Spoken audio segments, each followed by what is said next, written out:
आपको बता दें, महाराष्ट्र में लोकसभा सीटों के बंटवारे को लेकर एनडीए में अब तक फैसला नहीं हो सका है।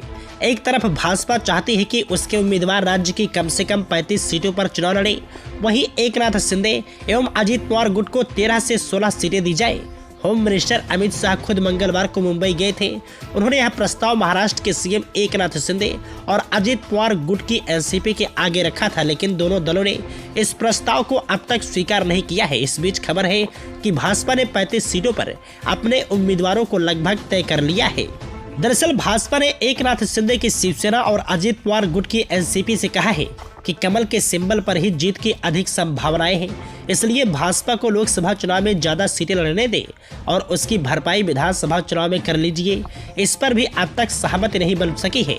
ऐसे में अब भाजपा एकनाथ शिंदे को वह आसान याद दिलाने में लगी है, जिसके तहत कम सीटों के बाद भी एकनाथ शिंदे को महाराष्ट्र के सीएम का पद दिया गया। सूत्रों के अनुसार भाजपा नेतृत्व ने एकनाथ शिंदे को यह बात याद दिलाई है। यही नहीं, खुद डिप्टी सीएम देवेंद्र फडणवीस भी अब यही बात दोहरा रहे हैं।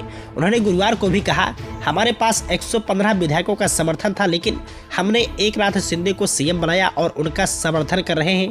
भाजपा नेताओं का कहना है कि लोकसभा चुनाव में ज्यादा सीटें छोड़ना कोई बड़ा समझौता नहीं है। भाजपा नेताओं का कहना है कि यदि एकनाथ शिंदे और अजीत पवार कम लोकसभा सीटों पर राजी हो जाते हैं तो फिर विधानसभा में उन्हें अधिक सीटें दी जाएंगी। भाजपा का कहना है कि हमारे पास सांसदों की संख्या भी अधिक है, अजीत पवार के पास तो एक ही सांसद है, ऐसे में उन्हें अधिक सीटें देना समझदारी नहीं होगा।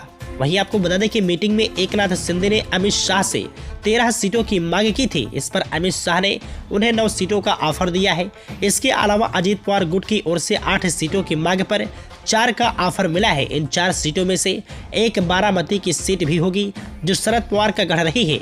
भाजपा का कहना है कि लोकसभा चुनाव में ज्यादा सीटें जीतना मकसद है।